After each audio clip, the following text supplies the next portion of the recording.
The Sky Striker race story is that of a post-human era where two opposing nations powered by runaway AI fight a war that has lasted centuries without even remembering how it started in the first place, till one day a miracle of life happens with Ray, the first human born since humanity's end long ago, shifting the tides of war, developing as a fighter defending against the expansionist empire without discrimination, until things changed one day and discovered she wasn't the only human alive, coming face to face with the Empire's very own Sky Striker race. So in the episode 1 review, I gave some background and went over how Sky Striker's lore started from the Master Guide 6 and was just adapted into volumes for the OCG Stories manga. And before the first episode of the Chronicles aired, nobody knew the direction Konami Animation would take with the Sky Strikers or the Chronicles period. And after seeing episode 1, it's clear that we are in fact following the simplified Guidebook 6 setup as opposed to adapting the manga directly into a 20-minute long anime or something lengthy. But in episode 1 we actually went past where the guidebook left off, which the guidebook lore entries end with setting up the cliffhanger battle with Ray against Zeke,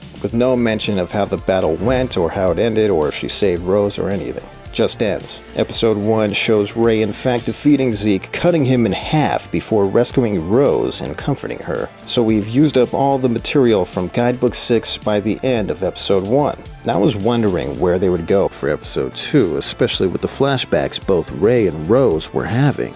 It made me question how many times these two have actually crossed paths before these two official short episodes were shown on the OCG YouTube channel. After cutting together a side-by-side timeline of all the footage from the first 6-minute Chronicles promo video, the Master Duel solo mode gate content and in-game trailer, and these two episodes, the flashbacks show a total of 3 times they've had run-ins with each other. The first was their initial encounter when they became aware of each other and battled on top of the tower in the city, which ended in a draw. It seemed to be that they were evenly matched, with Roze suddenly lowering her sword almost into a fool's guard to see if Ray would take a free shot, a wildcard move, which is very Roze. But Ray is reluctant to strike Roze with her guard down, most likely due to her pure shock and curiosity of how another Sky Striker race came to be, which Roze took as an opportunity to retreat, go back to base, examine the footage of Ray's fights to study her moves and tactics for their next battle. This is where Roze begins to reflect. Despite her cold determination to defeat Ray, she couldn't help but feel at odds about Ray showing her mercy in that fight, which was a key moment to understanding why Roze would even open up to the idea of letting Ray in. Despite them both being the same age, they were developed much differently from one another. Ray was a rare discovery as a fertilized human egg, grown by her AI caretakers, whose programming allowed them to adapt more with humanity. More natural displays of affection that gave Ray a sense of having a family. And from what can be gathered, it's understood that Ray came into consciousness around toddler age and was raised with a relatively normal childhood, receiving love and affection from her family of caretakers and sibling figures, with a town built just for her to grow up in and train as a fighter. And on the day of her 13th birthday, tragedy struck, forcing her to take on the burden of using the Sky Striker race weapons system. Ray and her team barely make it out the conflict, with one member disappearing without a trace. Then a 2-year time skip happens, bringing us to current events we see here in these episodes, making Ray 15 years old. And in contrast, though the source of her life is unknown at this point, Roze is said to have had her development accelerated. So either within the 2-year time skip she was grown, conscious, and trained at 13 years old, or it's likely she could have been brought to life immediately at 15 years old from the start, with skills and abilities already instilled into her. Regardless of the timeline, Roze was raised and treated coldly and harshly by the expansionist empire, being looked at and utilized only as a weapon, with no touch of humanity given to her like Ray had. This is why Roze is captivated by Ray's indecision in their first fight. Even with Roze unbothered by the discovery of there being another human like her, she was only shocked by the fact that Ray, another warrior, a weapon similar to her, would dare to hesitate or hold back with the enemy. That bit of mercy is the closest thing to a genuine positive interaction and human emotion Roze has come in contact with, a personal breakthrough for her that festers in her mind. Moving forward, the second encounter they had can be seen spread out amongst the original 6-minute Chronicles promo and the Master Duel solo mode gate's final scenario, showing where they meet once again to square off in the desert one-on-one, both starting the fight in base form with just swords. This is the fight from the 6-minute promo, but the second half of this fight actually played out in the solo mode scenario 3, where they both end up escalating the fight and utilizing their Sky Striker Race transformations, in which Rei gains the upper hand and, using Shizuku mode, blocks communications in an attempt to have an uninterrupted heart-to-heart talk with Roze, having a limited time before the Empire's extraction unit would be sent out to pick up Roze after a contact loss. Roze agrees to chat, but only to buy time, looking for an opening, still dead set on winning the fight. And on Rei's end, though determined to break through to Roze, was in that moment still weighing the decision in her heart whether or not she can go through with actually taking Roze's life. It appears Rei's loyalty to her faction somewhat clashes with her personal growth and ideals with this situation. This moment was all she needed to see that Roze is more than just the weapon she was made to be, and desperately needed to help her break free and show her life outside the Empire's control. Regardless of their conversation being so short, Rei's enhanced intuition allowed her to see Roze's true self in that moment. Rei then darts off before the extraction unit picks up Roze, where she has another mental breakthrough, realizing that Rei wasn't just merciful, but also kind. Kind to Roze, who again have never been treated so humanely, which becomes comforting the more Roze thinks about it as she fades out of consciousness. All this is a huge factor going into what we are to assume is their third encounter, which is exclusively seen only in the Master Duel Solo Mode trailer. The scenario before the last animation sets up that not long after the last fight they had,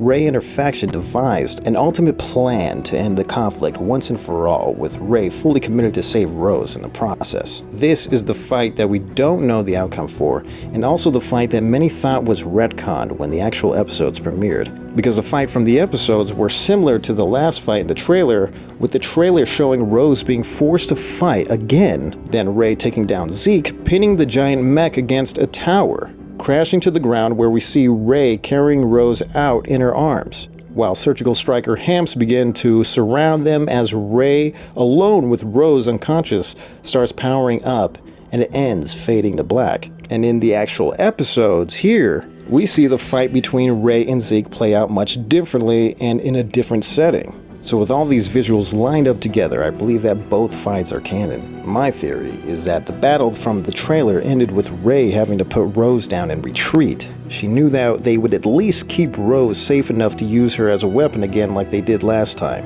which would buy Rei enough time to plan for the next fight, making this battle their fourth encounter with each other. But what's different is that Rei has broken through to Roze enough now that when the time comes to pull her from Zeke again, Rei won't have to struggle to convince Roze to go with her. Also, Rei is more prepared to make a proper interception this time by ambushing Roze and the Empire in the desert before they fully make their way back to the city for another assault, presumably in Area Zero. And now with the review, the short episode 2 begins with the first shot of being of Rei clashing with Zeke. The same battle sequence from episode 1 that concluded with Zeke getting cut in half, which we're going back to not just to recycle shots, but in order to see things from Roze's perspective this time. Episode 1 was seeing things through Rei's eyes. We know that Rei is determined to save Roze from continuing to be used as a weapon. Episode 2 is to see things from Roze's point of view. All the encounters they had before this fight has broken Roze to a point where she outright doesn't want to fight anymore.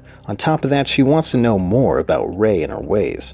While Rei makes her striking blow, we see Roze in a zombified state, almost being drained of all her energy to power Zeke. And as she's looking up at her, she has the flashbacks just as Rei did of their previous encounters, saying, "You've called out to me many times," almost as if Roze is accepting the fact that Rei is the closest thing she's had to a friend. And just as she accepts that fact, she plunges into the dark recesses of her mind, possibly a side effect of the mental programming implemented into her genetic design. Almost like a mind control trauma response like the sunken place in Get Out. Which in my opinion is where things get to Evangelion levels of weird and unnecessary. Like, I get the heaviness they're trying to depict this way, but it just seems like they could have totally done it without making her nude. But if you just want to get artsy and deep, it's a representation of her being reborn as a new person as she breaks out of the programming. Probably from Rei cutting her out of Zeke. Then we get a repeat of the scene after Rei pulls Roze from the wreckage and comforts her,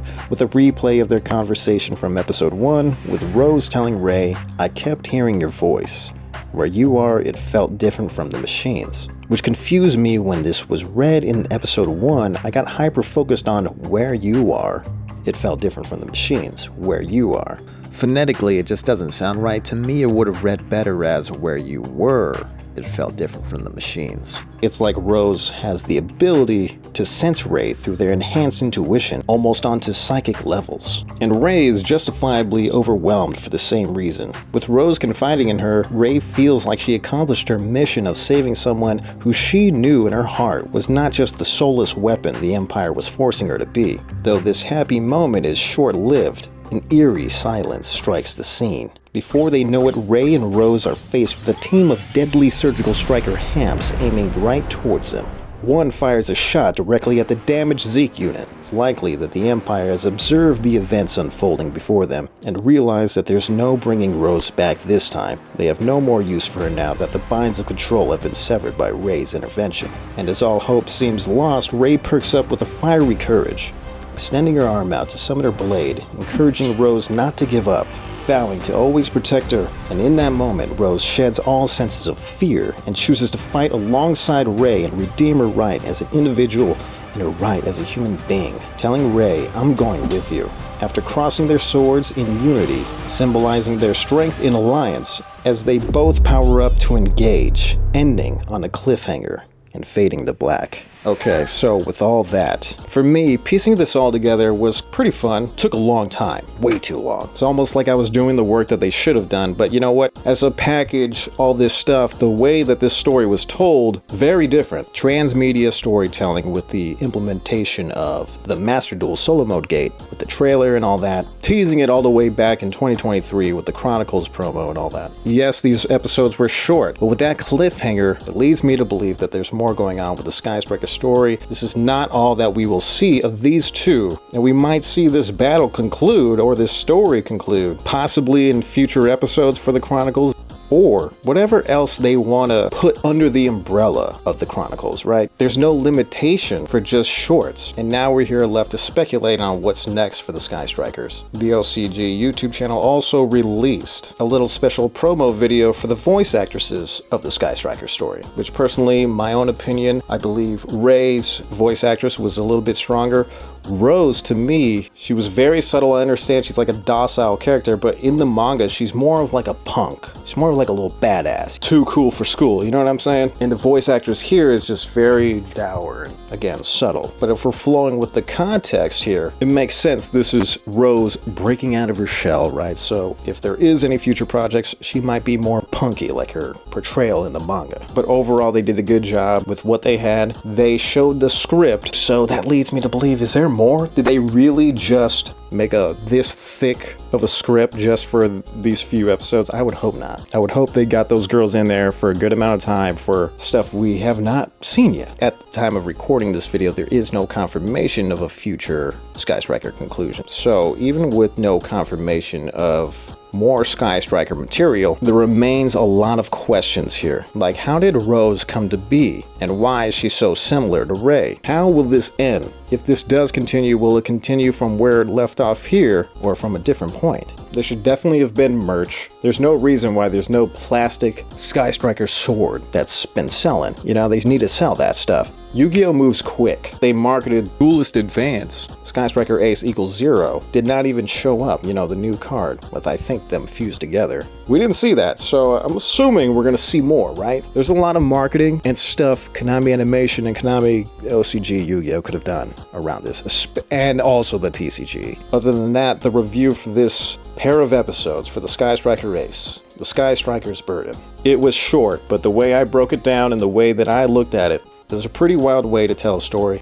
I'm sure most of us expected a lot more. But again, I think there is more. And if there's not Konami Animation, dear Lord, just I'll write some stuff for you. I got it. Thanks for watching 𝘄𝘁𝗁𝗵𝗶. I will see you for the fallen and the virtuous. Peace.